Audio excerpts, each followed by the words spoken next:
रैना की बात छोड़ दो, उसे हम लीडर नहीं मानते। जम्मू कश्मीर के युवा लीडर नहीं मानते क्योंकि उनके बयान की कोई वैल्यू नहीं है। रविंद्र रैना आज अगर है तो मीडिया की वजह से, क्योंकि मीडिया ने टीआरपी दे रखा है, वरना रविंद्र रैना है क्या? मुझे बताइए कि एमएलए है? किया क्या उसने?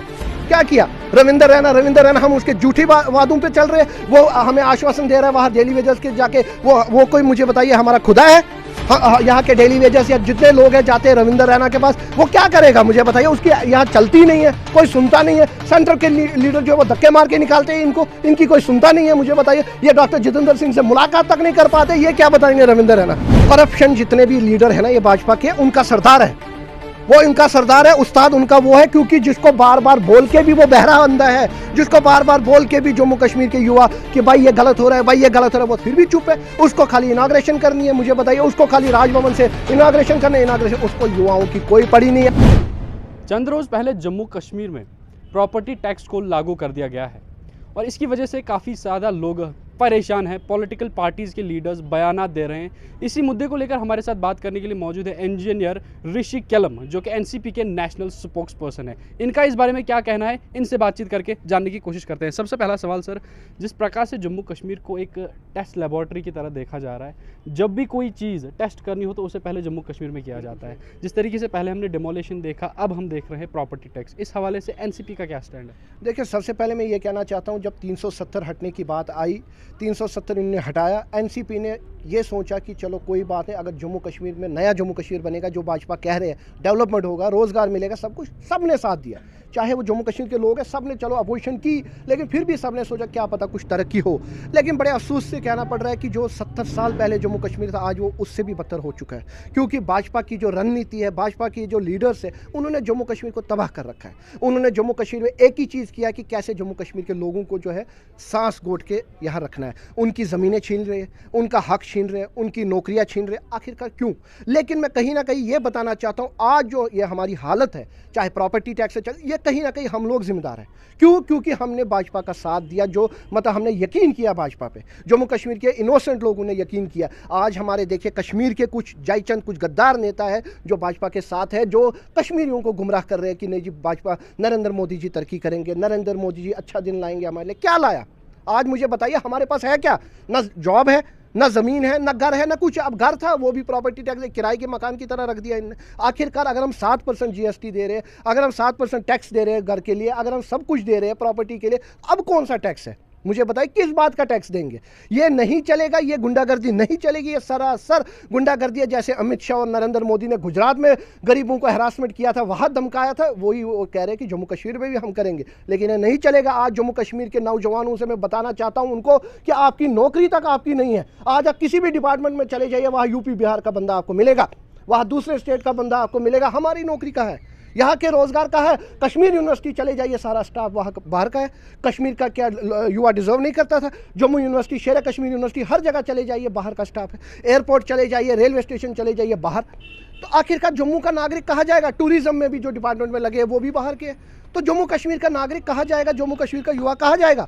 उसका मुस्तकबिल क्या है?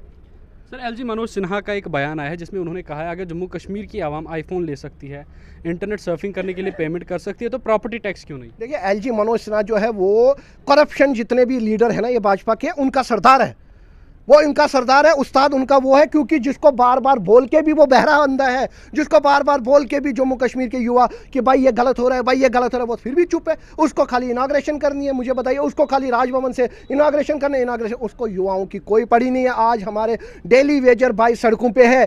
आज एलजी साहब की आंखें बंद है, कान बंद है, मुझे बताइए। आज हमारे नौजवान सड़कों पे है, उनको दिखाई नहीं दे रहा है। आज हमारे यहाँ बताइए जम्मू के ट्रेडर्स सफ़र कर रहे हैं, उनको दिखाई नहीं दे रहा है। PM package employees, state employees, गरीब लोग सड़कों पे हैं, उनको दिखाई नहीं दे रहा है। माताएं बहनें प्रोटेस्ट कर रहे, दिखाई नहीं दे रहा है। एलजी साहब जो चलते हैं मनोज सिन्हा की ये इसकी रविंद्र रैना की चाबी पे, अमित शाह की चाबी पे, जैसे वो चाबी करेंगे एलजी साहब उछलने लगते हैं। लेकिन रविंद्र रैना कहते हैं, जब उनसे बात की, वो कहते हैं कि हमें इस बारे में कुछ नहीं पता। रविंद्र रैना की बात छोड़ दो, उसे हम लीडर नहीं मानते। जम्मू कश्मीर के युवा लीडर नहीं मानते क्योंकि उनके बयान की कोई वैल्यू नहीं है। रविंद्र रैना आज अगर है तो मीडिया की वजह से, क्योंकि मीडिया ने टीआरपी दे रखा है, वरना रविंद्र रैना है क्या? मुझे बताइए कि एमएलए है? किया क्या उसने? क्या किया रविंद्र रैना? हम उसके झूठी वादों पे चल रहे हैं। वो हमें आश्वासन दे रहा है वहाँ डेली वेजर्स के जाके, वो कोई मुझे बताइए हमारा खुदा है? यहाँ के डेली वेजर्स या जितने लोग हैं जाते हैं रविंदर रैना के पास, वो क्या करेगा मुझे बताइए? उसकी यहाँ चलती नहीं है, कोई सुनता नहीं है। सेंटर के लीडर जो है वो धक्के मार के निकालते हैं इनको, इनकी कोई सुनता नहीं है। मुझे बताइए, ये डॉक्टर जितेंद्र सिंह से मुलाकात तक नहीं कर पाते, ये क्या बताएंगे रविंदर रैना? ये मुझे बताइए कौन सा लीडर है वो, जिसको कश्मीर की मैं पूछूं कौन सी गली का बताओ मुझे, कोई गली का पता है रविंदर रैना को कि वहाँ के लोगों के सफ़र कर रहे हैं? कुछ पता है? कभी साउथ कश्मीर गया भी है, अंदर जाके देखा है? कुछ भी नहीं, बिना सिक्योरिटी घूम के बताए, जम्मू के हर एक गलियों में जाके बताए। ये नाम के हैं, आने वाले टाइम पे इलेक्शन में देखना बुरी हार मिलेगी रविंदर रैना को सुंदरबनी से भी। सर, जिस प्रकार से डिफरेंट पॉलिटिकल पार्टीज़ ने इस प्रॉपर्टी टैक्स को अपोज किया है, तो आपकी पार्टी का क्या स्टैंड? हम भी अपोज करते हैं। मैं तो ये कहता हूँ कि एकजुट होइए। मैं यूनाइट की अपील करता हूँ हर एक पॉलिटिकल पार्टी से, सियासत छोड़ के जम्मू कश्मीर के युवाओं को बचाओ, जम्मू कश्मीर के लोगों को बचाओ। अभी भी वक्त है, वरना ये भाजपा के लीडर जो है ये हमें कहीं का नहीं रखेंगे। भाजपा के लीडर से हमारे फ्यूचर के साथ खेला है। आज हम सफ़र कर रहे हैं क्योंकि भाजपा के लीडर्स की वजह से, नरेंद्र मोदी जी की वजह से आज हम सफ़र कर रहे हैं। कश्मीरियों को मैं कहता हूं अगर थोड़ी सी अक्ल है, एकजुट हो जाओ, क्योंकि कश्मीरी लोग जो है उनमें यूनिटी अब मैं देख रहा हूं ख़त्म हो चुकी है, उनमें डिवाइड हो चुके हैं, क्योंकि उनको इन पॉलिटिशियनों ने डिवाइड किया है। भाजपा ने सबसे पहली एक रणनीति की कश्मीरियों को आपस में डिवाइड करने की। कश्मीरी माने जाते थे, कश्मीरी में यूनिटी थी कश्मीरियों में। आज कश्मीरियों में यूनिटी नहीं है, कोई किसी पार्टी में जा रहा है, कोई किसी पार्टी में जा रहा है, लेकिन कर क्या रहा है? कश्मीर को तबाह कर रहा है। जम्मू के डोगरों के साथ भी ये कर रहे हैं डिस्क्रिमिनेशन। आज क्या हो रहा है? जम्मू के लोग भी अलग अलग जा रहे हैं डिफरेंट पॉलिटिकल पार्टी में, हर एक का अलग स्टैंड है।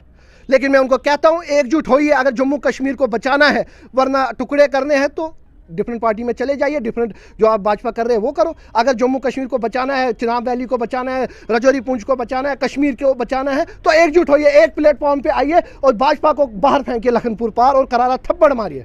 चलिए, बात करने के लिए बहुत बहुत शुक्रिया। तो ये देखा आपने किस प्रकार एक युवा नेता का गुस्सा साफ जाहिर आ रहा है उनकी बातों से। इनका भी यही कहना है कि अगर आने वाले टाइम में प्रॉपर्टी टैक्स लागू होता है तो हमारी पार्टी भी इसका जमकर अपोज करिए। लेकिन ये देखने वाली बात होगी कि सेंट्रल रूलिंग गवर्नमेंट या हम एलजी सरकार कहे, दोनों एक ही हैं, उनका आगे इस पर क्या स्टैंड रहेगा। मजीद ऐसी अपडेट्स के लिए आप बने रहे इंडियन ट्रिब्यून न्यूज़ 24/7 के साथ। मुझे दीजिए इजाज़त। Take care.